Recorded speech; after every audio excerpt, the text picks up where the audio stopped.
Well, greetings, imagination connoisseurs. Once again, it is I, your Duke of Dope Discourse, your master of fun and wonder, your viceroy of verisimilitude, and, as John Campea calls me, your existential Mr. Rogers. And this is another episode of Mailbag, where we answer the questions you fire in 24 hours a day from around the world. Today is Friday, March 25th.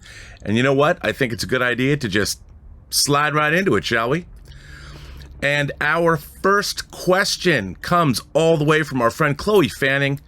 Sends in a tip and says, the Lost City movie kind of reminds me of a very much forgotten film, but a fun little watch.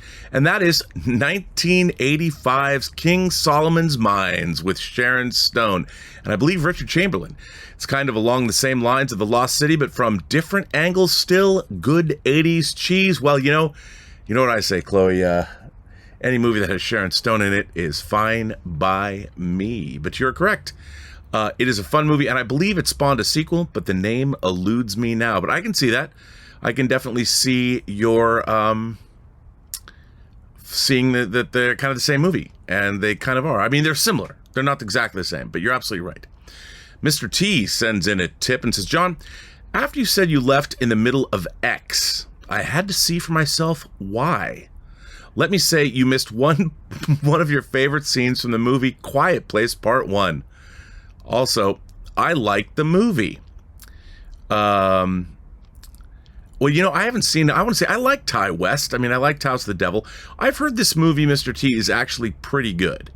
A lot of people have talked about that it has a good ending. It's got a little social commentary. I haven't seen it myself, obviously, but I do want to see it. So it's good. I'm curious about what the scene is that John missed. Lee Crow sends in a $25 tip. Lee, thanks for supporting the channel in that manner. Recently rewatched Raiders of the Lost Ark and The Movie Club. John and Rob provide great structure, but Wildcard Ray is hilarious. When the tribe is chasing Indy at the beginning and Ray's take is the power of shoes. I laughed. I love Ray on the show. Well, Lee, I got to tell you, Ray is a loose cannon in the most delightful way. If there's one thing I do love, it is streaming with Ray Aura. And his insights, though, are usually pretty insightful. And I'm a huge fan. So all good things there, indeed. Checkmate 9 Moves sends in a tip and says, with the Joker being on record as an unreliable narrator, what's the over-under that the Todd Joaquin trilogy is 3 separate origins of the same character? Well, like the Three Jokers comic book. Actually, those are 3 different Jokers. After all, Joker has stated that if I'm going to have a past, I prefer it to be multiple choice. Well, that could be. I mean, we could have been watching an elaborate ruse on the part of the filmmakers. But I think that if Joker was an unreliable narrator, he would have been revealed as such at the end. I mean, I think that's kind of the way I would have seen it. Because if he's a totally unreliable narrator, then the story wouldn't really work. But you know what? The way things go, I like unreliable narrator movies. I like being shocked at the end. I always think that's kind of neat. Although I like that. I like the idea that if I am going to have a past, I prefer it to be multiple choice. I do like that very much. Checkmate 9 Moves goes, again, speaking of sequels, what is the marketing difference between a film like Thor being called Thor: The Dark World versus it just being called Thor 2? I've always wondered about this, especially with Nolan's Bat trilogy having 3 different titles. Thanks. Well, Checkmate, I don't necessarily think it's a marketing decision. I think it's more of a filmmaking decision. Like, I believe that after Batman Begins, I mean, they probably would have called it just Batman or something, but there already was a Batman movie, so they called it Batman Begins. But I think, in terms of titles, I think titles matter. And I think Christopher Nolan always intended to be the second movie to be The Dark Knight, the same way that after Man of Steel, I bet if Christopher Nolan had produced another Zack Snyder Superman movie, they might have called the second one just Superman, because there hasn't been a movie just called Superman. There's been Superman the movie, but never a Superman. I think titles are important, and I think if something is just called 2, like Jaws 2, you know, or I like it when sequels are different. I think the more successful, although Godfather, the sequel is called Godfather Part 2, not just Godfather 2, but Godfather Part 2. But I don't think it's a marketing thing. I think it's more left up to the filmmakers, really. But it's a good question. I mean, I don't know. That's a good question, though. Orange Grove 55 sends in a tip and says, Bob Chapek's contract expires in February 2023. Currently, in your opinion, what are the odds that the board decides not to renew? Well, you know, it really depends. I mean, I think he's got another year, and we'll see. Like, John is always fond of saying, give him 3 years, which I think is not a bad idea. But it really depends. I mean, if the stock price drops anymore, and he's been getting hammered from all sides. I kind of feel for the guy. But it's hard for me to say. I would say probably he'll get renewed, barring unforeseen circumstances. But again, it is hard for me to say. I'm not totally sure. Not totally sure. Anonymous sends in a very nice $20 tip and just says, enjoy your show. Well, Anonymous, thank you. And thank you again for supporting the show in that manner. Very nice of you. Thank you so much. Chef Pleasure's Sauce, his special sauce. Reason why the Board of Academy Awards are doing such idiotic things: when the multiverse opened up, their variant took over. Only explanation. I kid. Well, kinda. Loving the show more and more. Well, Chef Pleasure's Sauce, I hope it's barbecue, because I love barbecue sauce. Yeah, look, you never get successful in Hollywood trying to chase trends. And I really believe that the big problem with the Oscars is that movies have just, their place in our pop culture has changed. I really believe that movies were the the art form of the 20th century. And unfortunately, they just, everything from TikTok to YouTube, like where you're watching this now, to all kinds of social media streaming. There's so many more choices out there to get entertained. And the fact is, the movies, it used to be that the big studio movies were also, for the most part, movies that would win Oscars, along with even Miramax too. But nowadays, a lot of the movies that are up for Oscars, many people haven't seen, nor are they capturing our culture, the zeitgeist of the culture. So, people aren't seeing movies like they used to, unfortunately, which is kind of a bummer. My name Jeff sends in a tip, 1 of 2. The Godzilla vs. Kong art book reveals a cut part from Kong's temple. It's a mural that shows Kong's and Godzilla's teaming up to fight a flying monster. Might be Ghidorah or something else. Maybe Ghidorah is the reason the war between the two species happened. Revealing the Kongs and Godzillas weren't always ancient rivals, but started out as ancient allies. Then Ghidorah came to Earth and ruined everything. Ooh, I like that. Do you think they could use this for the new MonsterVerse movie? Anything's possible. Obviously, we've heard rumblings that they're going to start Godzilla vs. Kong 2 in Australia. And as far as I'm concerned, bring it on. I love that stuff. Oh, yeah, I do. So I'd love to see that. Maybe we will. But I think those are good ideas.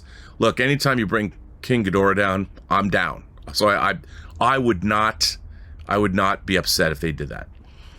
Avatar Reloaded sends in a tip and says, 13 years I've waited for the return of Sam Worthington to play Jake Lloyd. Wouldn't that be Jake Sully in Avatar 2?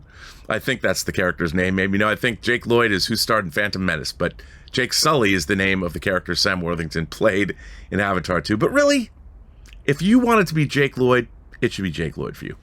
I think that's the character's name. The only thing I'm looking forward to in Avatar 2 is the visuals. Story or characters, nah. It's going to be a visual feast. Absolutely. Avatar Reloaded, it absolutely will be. Dude, I'm stoked. I'm not gonna lie and pretend I'm not, because I am totally stoked to see this movie. I think it's gonna be awesome. James Cameron, we say it on the show all the time. Never bet against James Cameron. Never. Totally am excited. Zach Stevens sends in a tip for $20. Zach, you're a good man. Thank you. Thanks for supporting the channel in that way. Hey, John and Rob.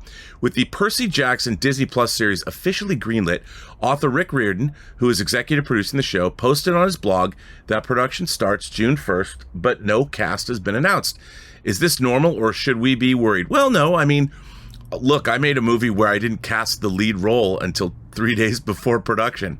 So, no, I mean, all pre-production probably is going forward. And we're at March. They could cast somebody in April or May. You know, it's not unusual for people to get cast for a TV show quite soon, quite before they start shooting. So that, don't worry yet. But it's not unusual, and we're pretty far out. In-N-Out overrated. Come on, man. Why you gotta be that way? In-N-Out is not overrated, despite what John Campea says. In-N-Out rules. It rules. I love In-N-Out. Don't listen to John. In-N-Out overrated says 1 of 3. I love your show, Campea. This is just my opinion. I appreciate James Cameron. I think he's a good filmmaker, but everyone has a bad day at the office.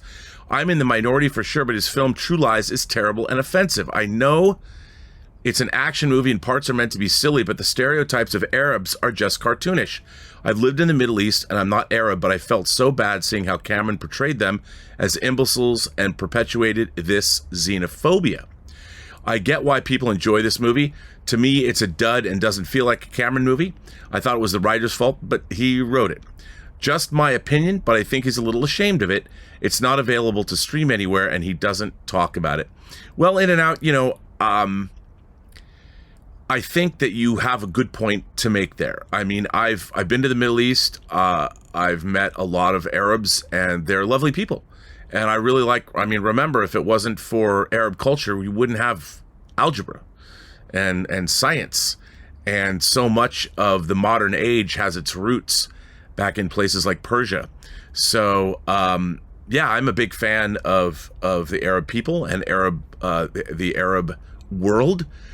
I think, yeah, you know, unfortunately in the 80s and 90s, there were, you know, in Lethal Weapon 2, the South Africans, because of apartheid, were turned into sort of the generic villains. But, you know, I think when you're making movies like that, anybody can be turned into a stereotypical villain, whether it's white supremacists or neo-Nazis, whether it's Arabs, whether it's Chinese Tongs. Everybody has had their time in the American cinema spotlight stereotype action villain. Does it make it right? No. But I like True Lies. I mean, I understand where you're coming from, and you're not wrong, but I think the action is great. And after all, it is kind of a comedy. And, you know, I think that maybe you're right, though. Maybe he is sort of embarrassed about the stereotypical look at that culture. And it is hard to stream. And it's not available domestically in HD video. You can't get a Blu-ray, and it's certainly not on 4K. So you might have a point there. But I don't know for a fact, but you might have a point. Old Danny Boy sends in a tip and says, "Hey, John, I think you may have misunderstood one of my previous comments. I was saying that at the end of Revenge of the Sith, Kenobi thought Anakin was dead, so it would be interesting to see in Kenobi the point where he realizes Anakin is Darth Vader and still alive." I got what you were saying, and I totally agree with you. I think you're absolutely right about that. I think it could absolutely be happening, and I think he would be shocked to find that Vader or Anakin is still alive in the guise of Darth Vader. I'm really curious to see if that's the case. We shall see, but I think you might be onto something there. Absolutely.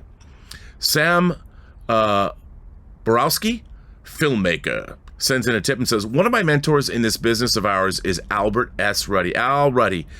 He had to sit down with the mob to get permission to film in Little Italy. It's true, and judging by the trailer for The Offer, we actually see that they're going to do that, and Al Ruddy was responsible for doing that, and you're absolutely right.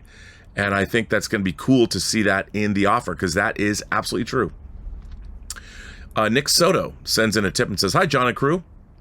Well, John, I think you need to give X another shot. I loved it. I enjoyed the first hour for its slow burn progression, and the kills are brutal. My other recommendation is The Outfit, a great homage to noir with gorgeous cinematography and dialogue. Nick, I am with you there on both counts. I do want to see X because I really like Ty West as a filmmaker. And The Outfit looks great. You know, Mark Rylance is such a good actor. And I loved him in, like, Bridge of Spies, Spielberg's Bridge of Spies. So and The Outfit, it looks great. I can't wait to see it. And I'm a big fan of Zoe Deutsch. So can't wait to see it. I'm looking forward to it. If I don't catch it in the theater, I'm definitely going to catch it on cable. Faux show. Can't wait. Benjamin sends in a tip and says, hello, John, Rob, and Chris. Did you hear the news that Marvel Studios and Ryan Reynolds' production company are going to co-produce Deadpool 3? A first for Marvel Studio, not counting their deal with Sony since Marvel owns Deadpool. Yep, we've been talking about that. Can't wait. I mean, we're all fans of Deadpool 1 and Deadpool 2. I think it's going to be a great time of the movies. I think with Sean Levy directing and Ryan Reynolds and that relationship that they have together, obviously as star and filmmaker, I think we're going to get something pretty spectacular as far as it goes. And I can't wait. I'm so there for it. So bring it on. A Bunch of Crunch sends in a $10 tip. Hey, John and Rob, do you guys prefer collecting movies digitally or physically? Curious on your take. Anyway, love the show. Bunch of Crunch. I'm, of course, a huge physical media collector. I have been for, 40 plus years now. And I've been collecting, I can't help it. I know John doesn't collect physical media. He's not a physical media guy. I understand streaming is the way to go. For me, it's more of a habit thing. And I like the fact that I have a lot of strange or exploitation cinema that's hard to see streaming in my collection. A lot of foreign films and things like that. So I'm a huge collector. As a matter of fact, I'll be moving my physical media collection tomorrow. So there is that. Anyway, you say you love the show, Bunch of Crunch. Well, thank you. Thank you. I appreciate that. And by the way, I do on my own channel on Robservations, on my channel, The Burnetwork, and my show Robservations, we do a show called Let's Get Physical Media every Sunday at 11 o'clock Pacific time, Sunday morning. And it's a lot of fun where we talk about physical media. So come to The Burnetwork on YouTube and join us for Let's Get Physical Media. Brian K says, hi, John. There's art to making a financially successful movie. Instead of Best Picture segment at the Oscars, would you approve of a most successful movie awarded to the movie with the highest box office? No nominees, just a winner. Well, no. I think the whole idea about the Oscars is movies are the perfect fusion of art and commerce. And, obviously movies are expensive to make and you want them to make money. Movies are a product. But I think what the Oscars are about is artistic merit. It's actually the opposite. Sure, we want to have movies that are wildly successful, but the Oscars themselves are there to promote artistic merit.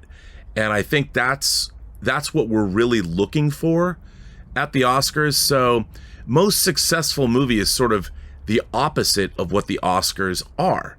And I think that most successful movie might not be the way to go. At least that's kind of the way I see it. I think the Oscars are all about the art of filmmaking rather than the commerce of filmmaking. So, yeah. Chloe Fanning says the new Dungeons & Dragons movie should begin with them going into an amusement park, then going onto a roller coaster, with them being transported into the realm of D&D. Their adventure now begins in the realm of D&D, and that's the throwback D&D cartoon of 1983. You could do that. It's interesting. Like, in my mind, making a movie called Dungeons and Dragons, because it's sort of generic and kind of fun, I never think like a Dungeons and Dragons movie should be like Game of Thrones. I guess some people could. A lot of people take Dungeons and Dragons very seriously, so it could be like Game of Thrones. But I don't know, man. I like your idea. I mean, I think that could be kind of interesting, although I would be asking myself, now, wait a minute. What in this roller coaster is causing them to be transported to D&D land? Who knows? Don't know. We should see, find out. But I don't hate that idea. I think it's actually kind of neat. Sheriff sends in a tip and says, supporting the show for Chris's quick Ryan Reynolds impression from Tuesday's show. While you and Rob were hilariously discussing all the problems with Fast 9, I burst out laughing while watching that topic video. What's your favorite Fast and Furious movie? Well, Sharif, as you know, did I call you Sheriff? I think it's Sharif. Sharif, I got to tell you, I'm a huge fan of the franchise. Justice for Han, Fast 9 was not the way to do it.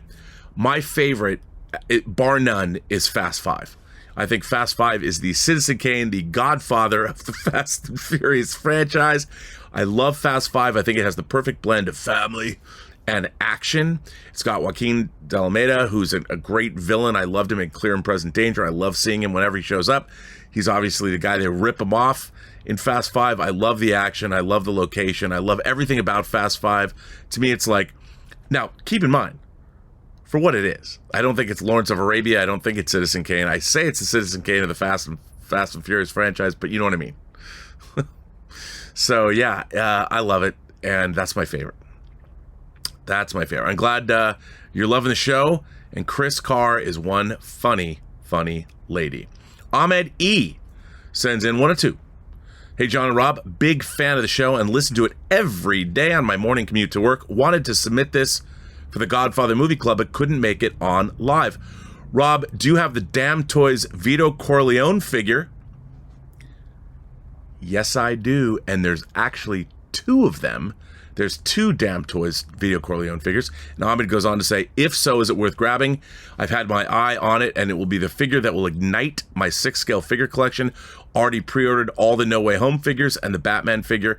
Keep up all the great work, guys, and much love from Australia. Ahmed, I love Australia. I lived there in 2005 when I worked in Superman Returns for a year in Sydney. First of all, the Damn Toys Vito, there's 2 different ones. There's the formal Vito, where he's wearing the tuxedo from the beginning of the film, and then there is the more casual Vito. He's got the overcoat and the clothes he was wearing when he was, the linen suit when he was wearing when he was gunned down, and then the later on in life with the sweater and the when he finally dies.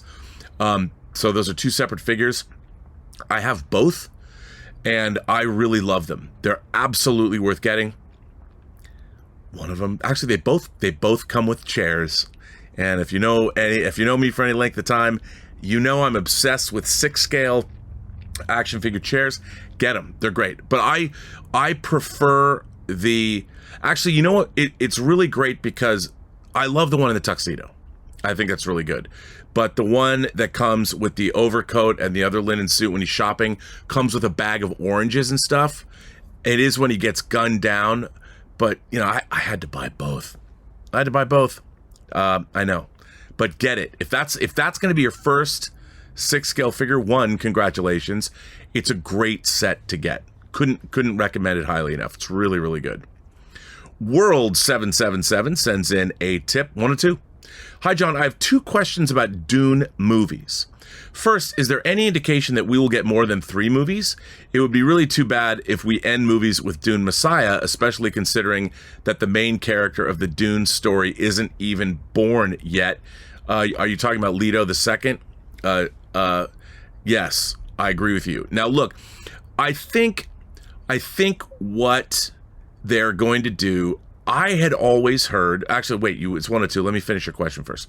World777 goes on to say, and second, how do you think the audience will react when they realize that in the Dune story, there is no good or bad guys, no hero to save the day, and that everybody, they're pretty horrible and just look after their own interests?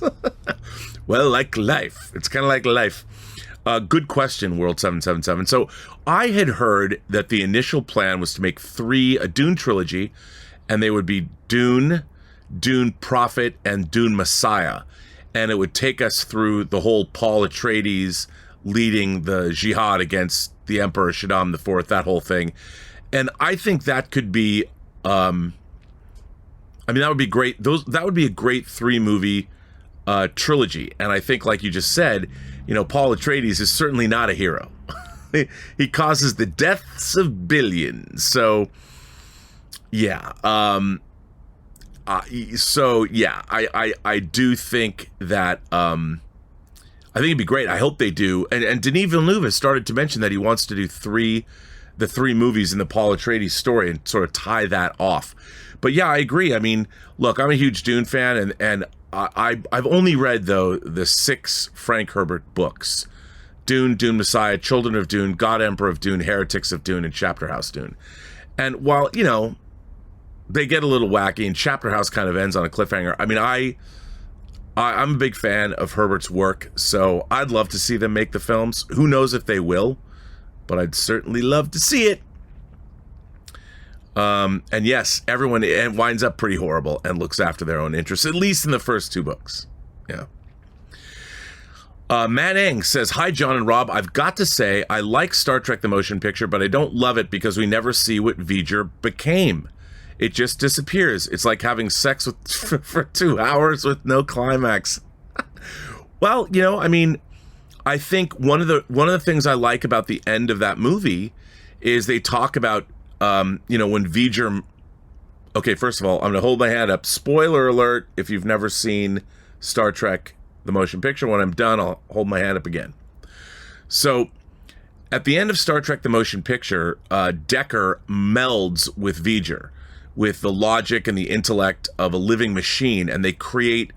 The merging of the two of them creates a being that has moved on to a higher plane of consciousness, a higher plane of existence. It's moved beyond us.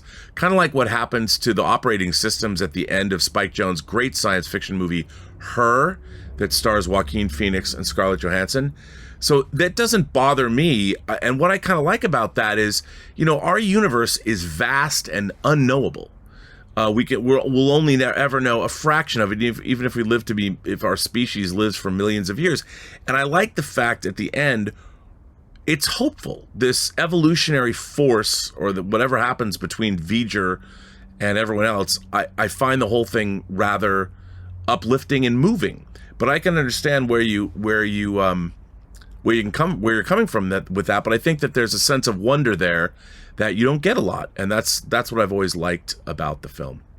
A Little Darklighter sends in a tip and says, "Hey John, and crew, hope you're all doing well. Moon Knight is just 1 week away, and I'm so hyped. Did you guys see the new Protect trailer spot Marvel released this morning?" Yes, I did, and I thought it looked great. Thanks, and bring on the filthy look. As you know, every time there's a new Moon Knight trailer that drops, I watch it. I mean, my favorite was the Marvel Waiting Room, I think, where they've got Ethan Hawke, Handsome Hawk, Oscar Isaac, and the woman that plays, I think, Marlene, maybe in the movie, and I don't know her name. And they're like the actors waiting in this waiting room. Like, do you think the show's dropped yet so we can talk about it? It's pretty funny, so check that out. But yeah, every time they drop a clip, the action looks great. Moon Knight looks great. It's definitely a different take on the character from the one that I fell in love with, but fascinating nonetheless. Love it. Can't wait. Morbius Theory says, "Hi, John and crew. There is one theory about the Morbius movie that could be possible. Remember the date this is supposed to come out.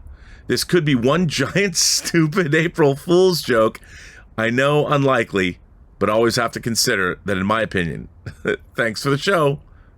Bring on the filthy." Well, Morbius Theory, from what we're hearing, maybe it is a joke. Or at least the movie might turn out to be a joke, which bums me out. I hope that is not the case.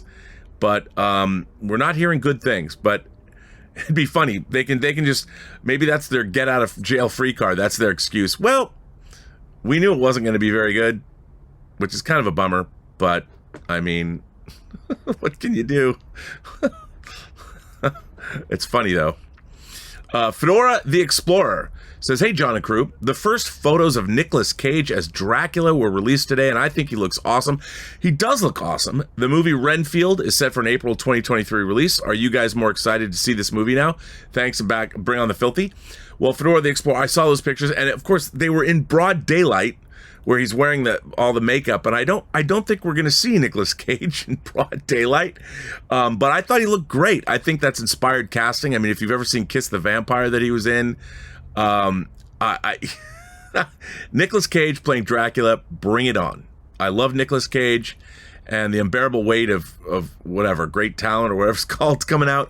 I've always loved Nicolas Cage. I've loved him since I saw him in movies like Rumblefish, where he was still going by Nicholas Coppola back in 1983. Huge fan. Can't wait to see the movie. I hope it is great. Dr. Nova sends in a tip and says, "Just another example of physical media dying is that devices don't have disk drives anymore. Computer cases don't even have space for them, and I'm betting the PlayStation 5, which you can get without a disk drive, will be the last one." Well, Dr. Nova, I don't think you're necessarily wrong. And by the way, God bless Xbox and God bless PlayStation 5 for including disk drives. I think they've extended the life of physical media by 10 years. And I'm very excited that they did that. Look, I'm still going to collect my physical media because I think it's got at least another decade left to it. I'm going to have to go buy more like players just to put away for a rainy day, probably. So, yeah, love to do it. And we shall see. Anyway, thanks for writing in. And I'm glad I have a PlayStation 5, Dr. Nova. Dr. Nova goes on to say, piracy is a distribution issue. The trend for piracy has gone down for about 25 years for music and 15 years for movies. I only pirate when I can't find the movies, and those are usually free on YouTube because the studio doesn't care about them. Yes, Dr. Nova, I hate that. What can you do? I hate it. But it's true. But, you know, I think, look, piracy is a crime, and I think most people now are beginning to realize that if you like something, you should pay for it. People spend a lot of money making the things that you like, and I think it's only fair, you know, that people pay for things. And I like hearing that you at least pay for some things. I mean, I think that's, I do think that's important, because people spend a lot of time and money making stuff, and if you pirate things, and it ain't good, and it doesn't help the filmmakers get other things made. That's what piracy really harms filmmakers from getting other stuff made. So thanks for that. James LH sends in a tip and says, hi John or Rob. Well, it's me, James. Rob, one of two. So unfortunately, I missed the live Godfather movie club. Well, thankfully, we've also got a podcast for movie club, and you can rewatch or rewatch the replay, or watch the replay for the first time. Thank God for YouTube. But I watched and enjoyed the show the next day. How about this for timing? About an hour into watching your show, my order of the 4K 50th anniversary of the Godfather trilogy arrived. Amen. Mine arrived that day too. And what a gorgeous set this is. The style of the large hardback book with photos from the film, behind the scenes, and 3 officially commissioned portraits. How great, James, are those portraits? As a physical media collector, this is what special sets should be. I'm sure Rob has this. James, you are correct, sir. I did get that on Tuesday. I'd come home and it was waiting for me on the doorstep. I love those art cards. I want to get them all framed, the 3 of them framed. Love them. And you are right. That is what I live for, box sets like that Godfather box set. It's so good. Well done, sir. Kenya Swallow. I see what you did there. If the reports are true, would Morbius be the first time a post-credit scene is shown in the trailers? Ooh. Yeah, maybe. I think you might be right. And for Loki, maybe a certain Guardian that's a 2014 fugitive variant, Gamora, is the reason for Loki's appearance in L&T.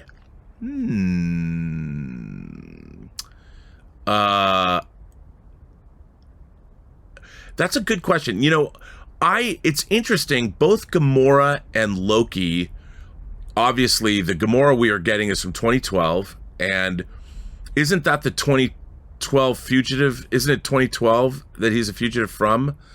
Oh yeah, the 2012. Right. You're right. Loki's 2012. So look, I think it's pretty interesting. And if Loki does appear in Love and Thunder, which how could he not? You know, it's going to be interesting to see that, because Thor watched Thanos kill Loki. I mean, he did kill him. That wasn't a fake death. Loki's dead. The Loki that we now have, that we watched about the show, was the variant. Not the variant. He's not a variant. He came from the timeline from a different time. So really interesting. Yeah, interesting. Lucas Tex Venger sends in $20. Thanks, Lucas. Hey, y'all. Hello again from Texas. So the same day y'all talk about Morbius and the Big Bright Neon, Nerdist dropped an interview with Leto and Coy. Leto name-dropped Keaton, Spider-Man, and Venom.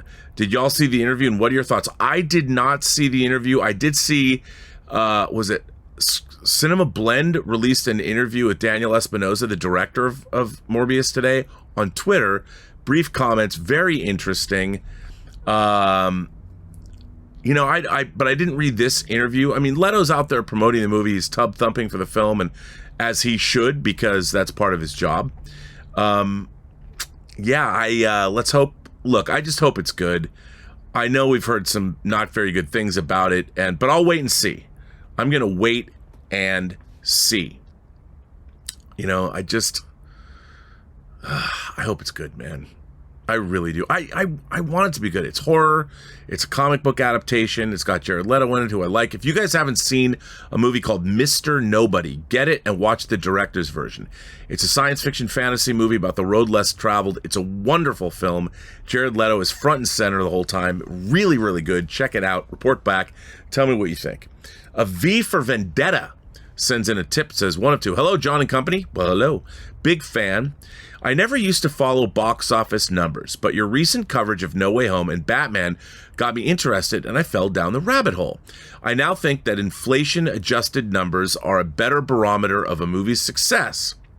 Star Wars: A New Hope is still the biggest domestic movie of all time under adjusted numbers, and that makes sense to me because of its cultural impact and actual amount of tickets sold.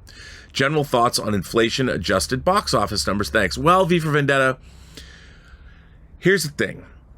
I think myself, and I think I speak for John about this, I prefer non-adjusted for inflation numbers because there are many, many variables when it comes to box office. How many screens did it play in? How long did it play? How many tickets were sold? Like, they used to sell a lot more tickets back in the olden days, but they were only like 15 cents, you know, in the early, like 1920s and things like that. So inflation is just one of many different variables. It's not just how many theaters, but how many screens are in those theaters.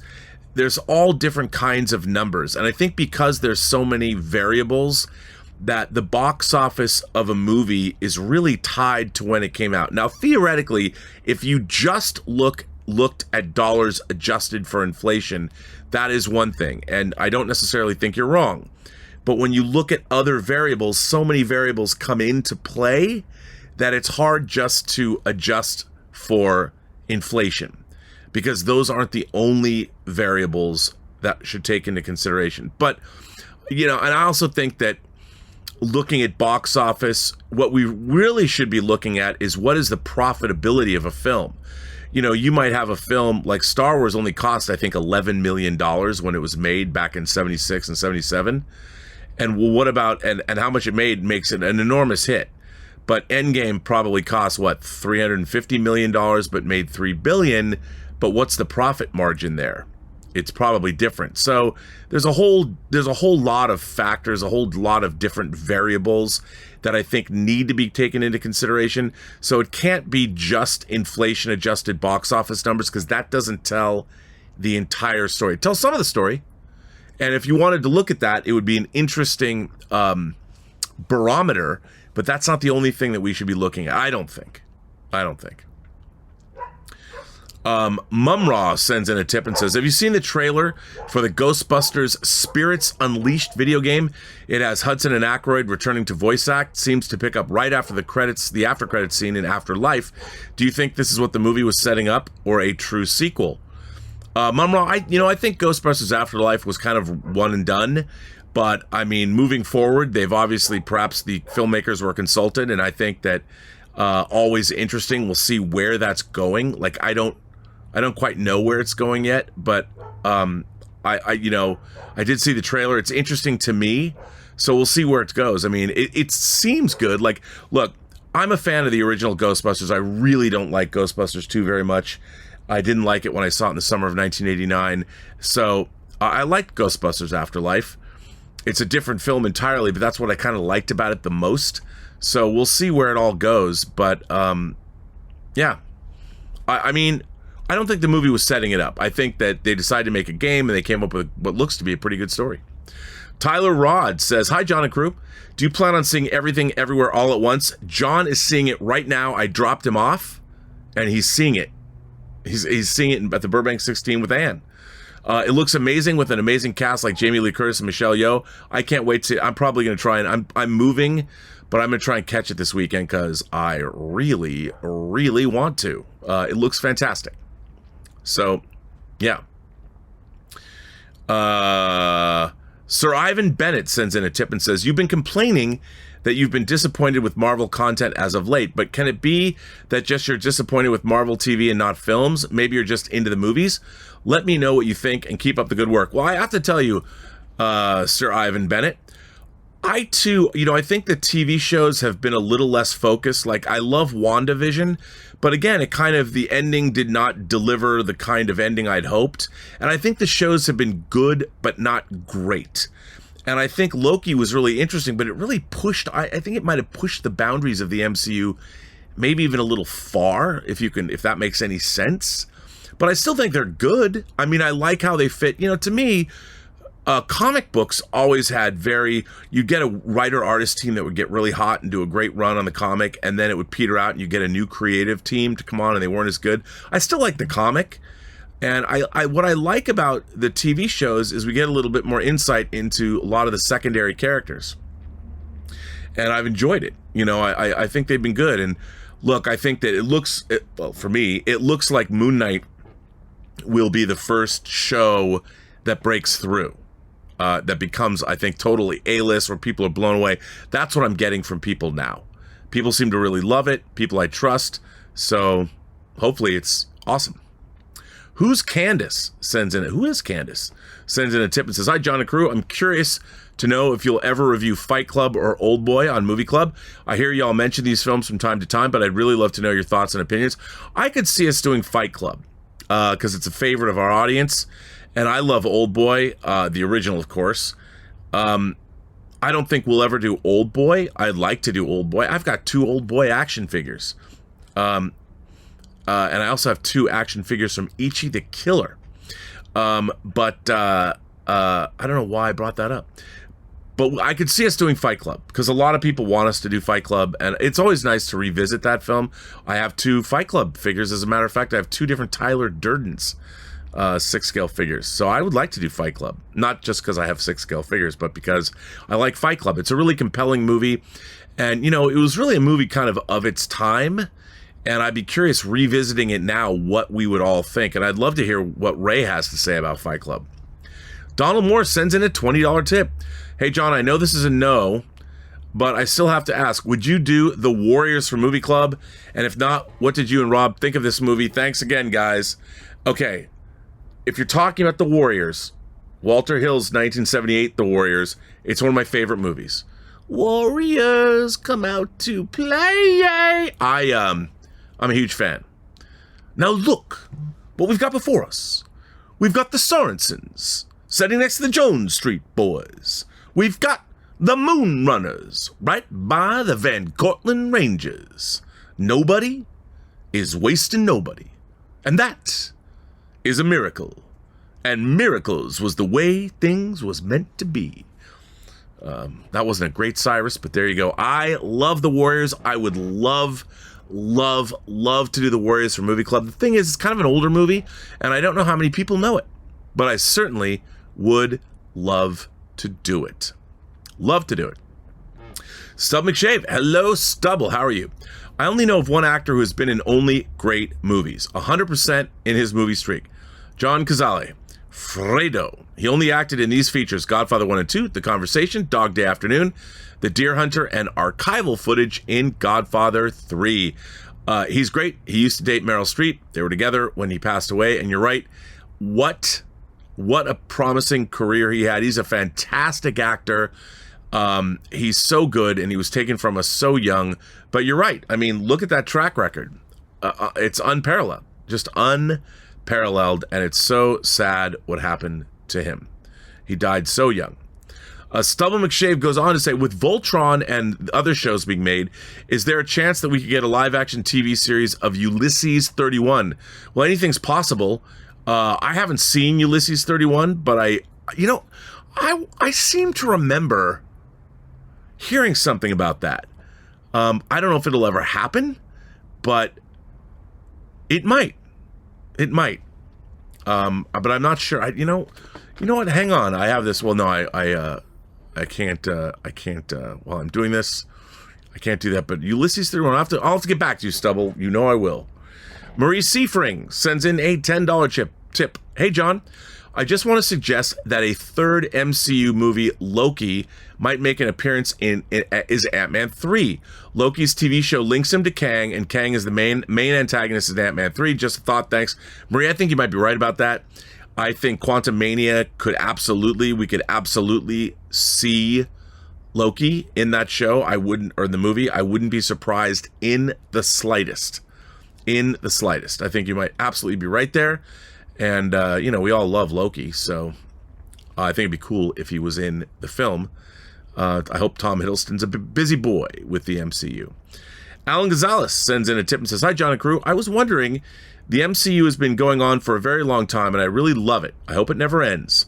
But do you think Kevin Feige has an end plan for the MCU?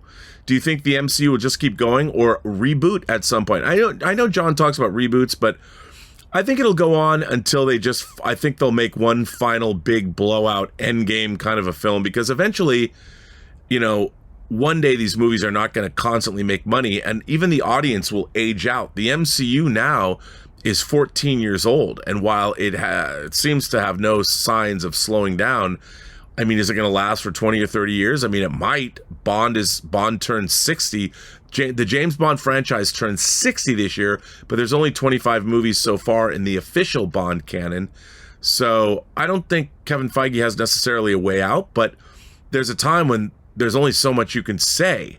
So we'll have to see. It'd be interesting to know, though. I think they're gonna ride that pony till it's dead, until he becomes dog food, or glue. They're going to ride that out to see how far it's going to go. Probably a long way.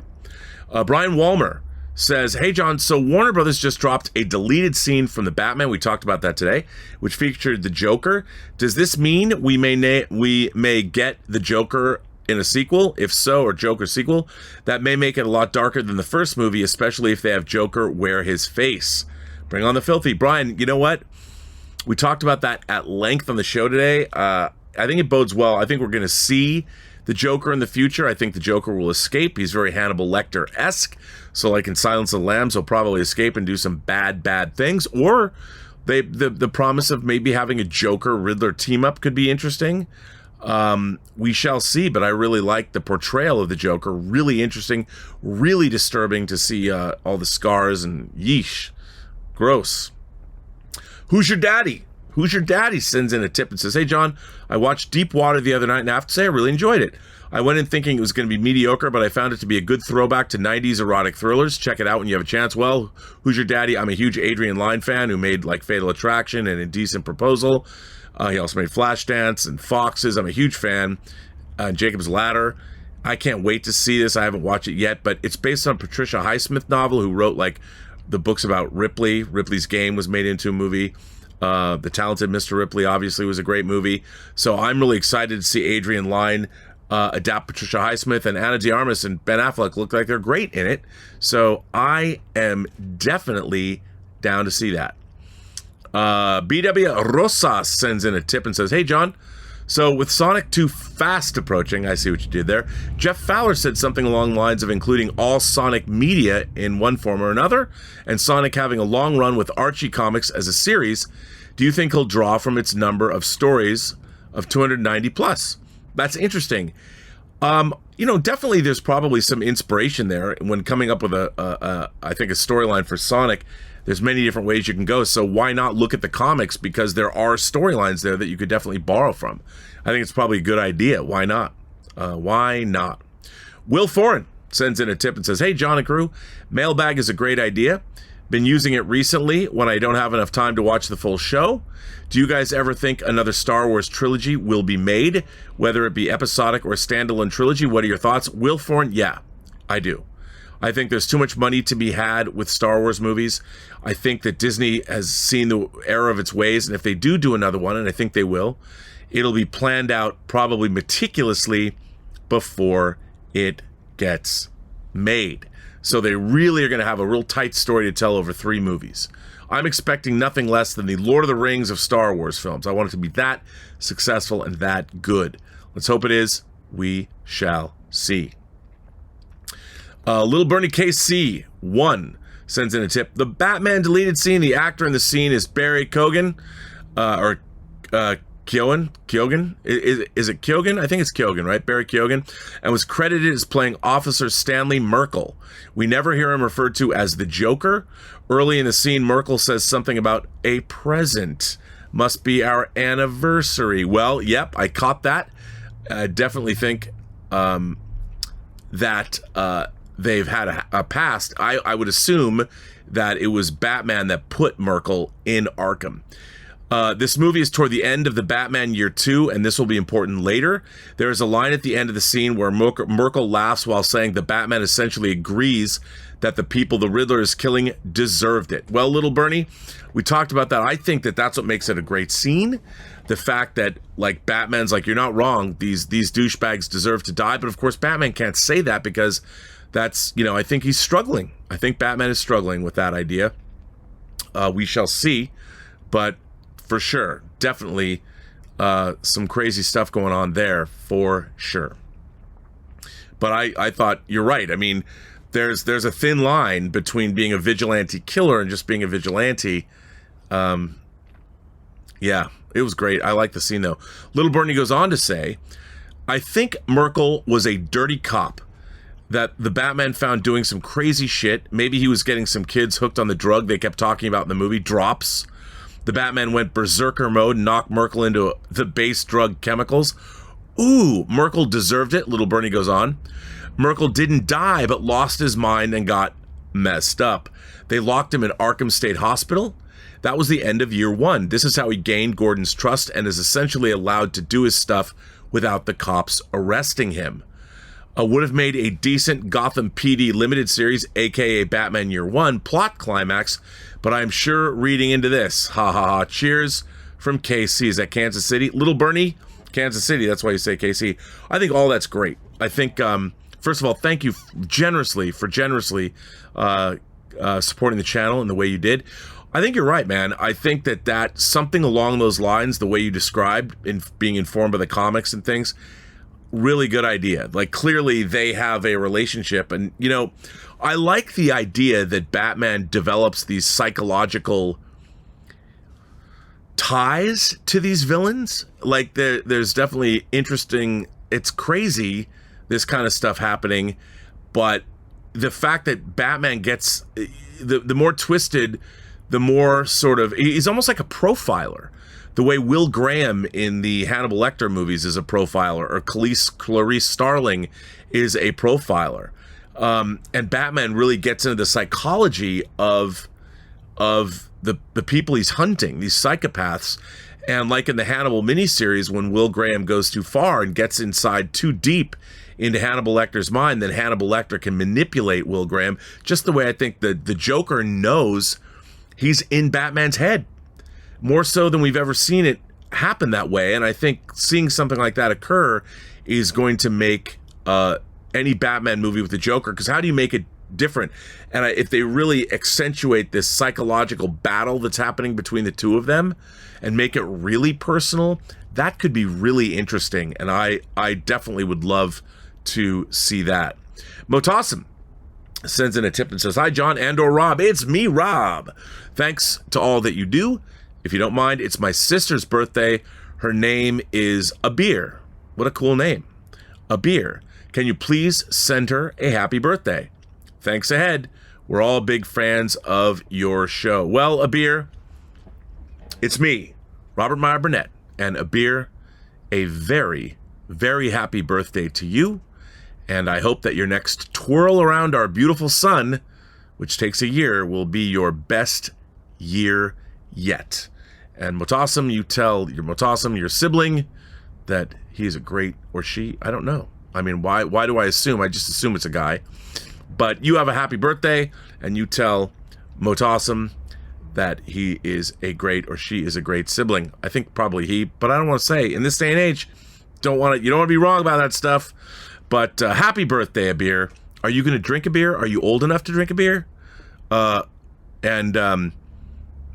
Who named you a beer? I like that name. What does that mean? A beer must be, I would assume it's a different language than English, maybe. I love hearing what people's names mean in their own languages. It might be, maybe your mom and dad just like beer. And when you were born, they're like, she looks like one beer, or, that'd be kind of cool. Either way, but a beer, again, a very happy birthday to you. And what does a beer mean? Where does it hail from? Big Will sends in a tip and says, hi, John and crew. I loved watching the 2016 Lethal Weapon series. It was the perfect combo of action and drama. Too bad that actors Clayne Crawford and Damon Wayans couldn't get along.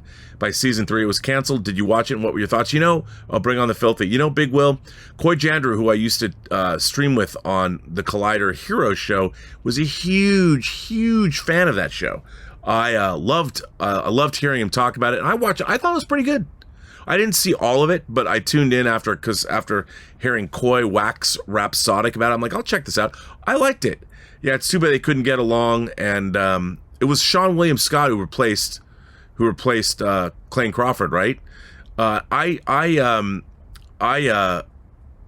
liked it. I thought it was a good show. It was a good show. JT sends in a tip and says, hey, John and Rob, so recently I finished watching all 5 seasons of Breaking Bad, and oh my God, what a show. In my opinion, Bryan Cranston and Aaron Paul were 2 of the best casting decisions ever made. Easily a top show for me. I'm the one who knocks. Bring on the filthy. Well, JT, I got to say to you, we talked earlier in this stream about physical media. I had seen 1 episode of Breaking Bad, and I went and bought all the Blu-ray full series set. Came in a miniature 50-gallon oil drum. It's really cool. You open it up and take out each season, and I binged the entire series in a week. And like you, I loved it. It's so good. And I'm waiting. I watched most of the first season of Better Call Saul, but then I stopped because I wanted to do the same thing and binge it all through the seasons. I loved Breaking Bad. I couldn't believe it. Aaron Paul was, he was supposed to die in the first season, but the chemistry with Bryan Cranston, Aaron Paul and Bryan Cranston worked so well together, and the characters meshed so well together that the producers decided not to kill him off. So that's one of the smartest things that has ever been done in the history of television and now streaming. I think you're absolutely right. I love Breaking Bad, and I think Gus Fring's death, when he walks out and you see the side of his face and he turns, goes all Two-Face, Harvey Dent on us. Man, that was disturbing. I loved it so much. Martin Scorsese, hey, it's good that you watch the show, Marty. Tips $5 and said, the Batman is cinema. I came and shit at the same time. What a pleasure. Well, I don't know if I really want to come and shit at the same time, but I can understand the pleasurable sensation there. But yes, Marty, I want to say thank you for watching us here on the John Campea Show. And thanks for sending a tip into Mailbag. Very much appreciate that, Marty. And, now I'm going to try and come and shit at the same time. I don't know if I can, but it sounds pleasurable. I don't know if I'd want to be watching the Batman, though. I really like to focus on the movie I'm watching. I don't like to do anything else while it's going on. Harry says, regarding Batman Beyond, Batman the Animated Series lasted 4 seasons, and season 4 was just 5 episodes long. Pitch meeting, Flash helps Michael Keaton return home to his own Earth in the multiverse, but in a Back to the Future type moment, something has been changed. Harry goes on to say, a huge technological discovery by Powers Tech decades ago has led his world into a brave new age of rapid technological advancement. Keaton's world now looks like the world of Blade Runner 2049. And Harry goes on to say, bring in Denis Villeneuve, who wants to do a Batman film to direct, and DC has a futuristic sci-fi superhero franchise unlike anything that Marvel can match due to the interconnected nature of their cinematic universe. Look, I don't understand why John is reluctant to want to have a Batman Beyond movie. I think a Batman Beyond movie would rule. I don't know why John doesn't want one. What can you do? So I think, Harry, that idea of yours is great. I don't even necessarily think you have to have, like, maybe because, in Keaton's Batverse, it's not our world, it's a different world. So you don't even have to change the timeline or anything like that. Just say after it's been 33 years that some kind of technological advancement just happened. It was organic to the universe, which is awesome. Scott Brown sends in a tip and says, Oscar picks, best pick, Coda. Best actor, Will Smith. Best actress, Olivia Colman. Best supporting actor, Troy Kotsur. Best supporting actress, Jessie Buckley. Best animated movie, Michelle versus the Machines. Is it the Michaels versus the Machines? Best score, Dune. Hopefully it's a better show than last year. Scott, those are all pretty good picks. I wouldn't say no to any of those picks. I think you're probably pretty spot on there. Marvin Infinite sends in $10. Thanks, man. Hey team, been a fan since the AMC days. I just finished watching Licorice Pizza. Enjoyed most of it. My favorite movie of all time is Punch Drunk Love from Paul Thomas Anderson. What's your favorite Paul Thomas Anderson film? We talked about this today. I don't know if you sent this into the show live, but I'm a huge fan of Boogie Nights. I think Boogie Nights and of course There Will Be Blood. And I really love Phantom Thread more than most people. And I like Hard Eight. I pretty much like most of Paul Thomas Anderson's movies, although I'm not a huge fan of Magnolia, and I feel bad for that. I feel like, I should be, but I guess I'm not. But Marvin, I want to thank you for that, and Punch Drunk Love is actually a great film. I'd be curious, what are some of your other favorite movies in addition to Punch Drunk Love? Amin sends in a tip and says, I hope this gets in time, but can we get your final Oscar predictions for a few of the main categories? Best Picture, I'm leaning toward Coda. I'm hoping Coda. Best Director, tough. You know, I would give it to Spielberg or Denis Villeneuve, but they probably won't win. I think Jane Campion's probably going to win for Power of the Dog. And in the acting categories, gosh, I mean, it's so many. I don't have all of the things in front of me. I think Cumberbatch is going to win for actor. I think if Olivia Colman wins, which I'd like, I think that would be great. But you know, I don't have them in front of me. I don't have the whole ballot in front of me, so I can't opine. But those are the ones I just off the top of my head. And the kid from Coda, what's his name? I think he's gonna win. Seconds from Disaster sends in a tip and says 1 or 2. When I saw the Joker and the Batman, I thought, oh no, not again. I'm tired of seeing the same villain over and over. But then yesterday, I saw the deleted Joker scene, and now I want to see more of this Joker in Batman, but maybe in the third film. Reeves should have kept this scene in. It gave more context to certain aspects of Bruce's personality and how he was viewed by his villains as fans, and the Joker cameo at the end would make more sense, and his laugh is perfect. What are your thoughts on the brilliant deleted scene? Well, we talked about it today, and you know, I've been thinking about it since we had the conversation. I almost think that maybe they should have kept it in because the juxtaposition of the Joker and the Riddler interrogation scenes, and then at the end when they're like, well, everyone needs a friend or whatever, I think that it could have worked. I understand, you know, if they had put that Batman scene early on in the Batman, early on in the movie, you saw the Joker and they just got that out of the way, I think it could have really worked. And then when you get to the end and you see the Joker, but the Riddler, but you know what? I think ultimately the reason that it was probably removed is that the Joker scene was so strong in terms of the acting and the way it was done that it overshadowed the whole Riddler storyline. And you were only thinking to yourself as a moviegoer, like, why couldn't we see the movie about how he put the Joker away?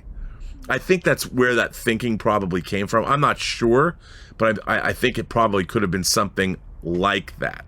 I could see definitely something like that, but it's a great scene, and you know, I don't want to second guess filmmakers, but man, I would love to have seen it.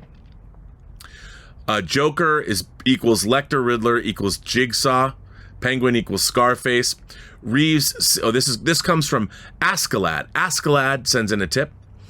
Reeves seems to like using grounded horror thriller characters as a template for Reeves' villains. What other famous terrifying characters could Reeves use next?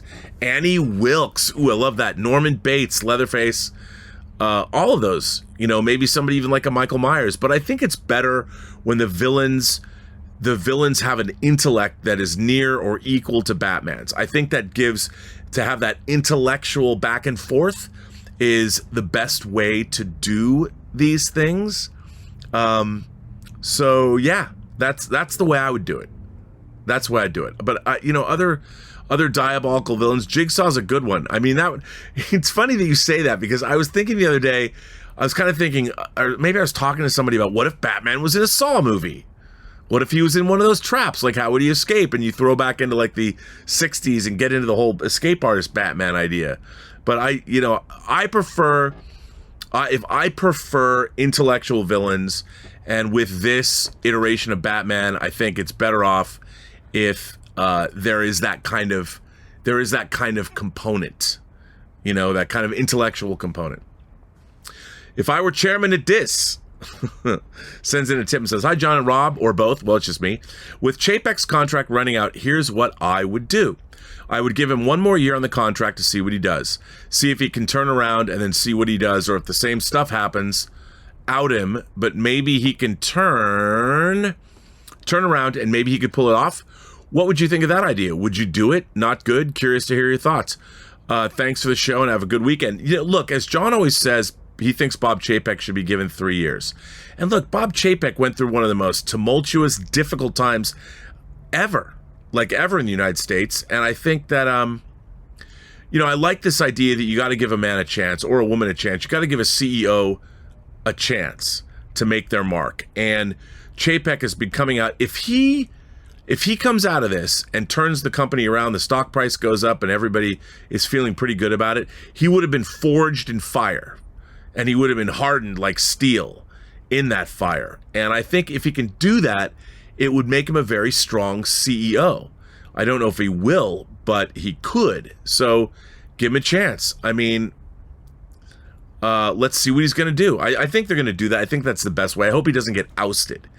But I'm with you there. I think he needs a chance. Tim Tracy is the last one tonight. Tim Tracy says, don't feel bad, John. My girlfriend's favorite anime is Dragon Ball Z. Your feelings about Daku is the same for me with Goku's son, Gohan. I couldn't take him at all. His voice, his whining. I couldn't take it anymore. I'm not huge on anime, but I understand your feelings. Yeah, you know what? That over-the-top display of emotion, not my favorite thing in the world. The kinds of things I like, I'm old school anime, but I really do love, like, I love Gundam. I love Robotech or Macross. I really love Space Battleship Yamato. My favorite anime of all time is Legends of the Galactic Heroes, not the remake, but the original video animation, the OVA series, and not the sequel, but the original series that runs 110 episodes. It's one of my favorite things, not just anime, but one of my favorite things ever.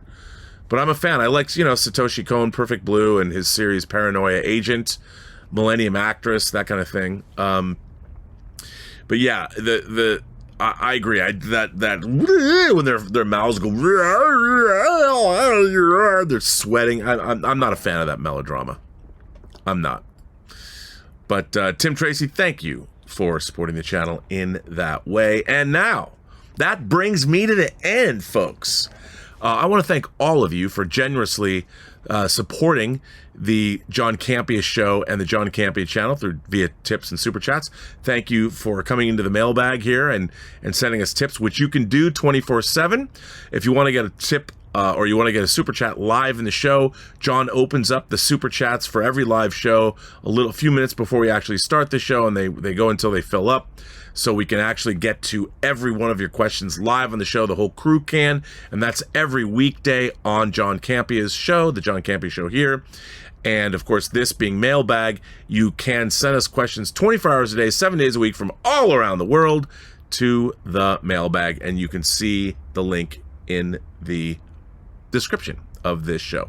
My name is Robert Meyer Burnett. You can find me always on the John Campea Show, or you can find me on my own YouTube channel, The Burnett Work, or find me on Twitter at BurnettRM. I leave my DMs open. I don't always see them because a lot of people write to me, but be patient. One day I'll get to you and find you and be like, hey, what's up?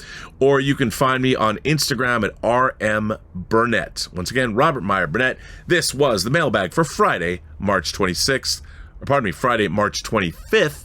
And I want to thank you for being here. And as always, it's Friday night. Bring on the filthy. Oh, and bye-bye.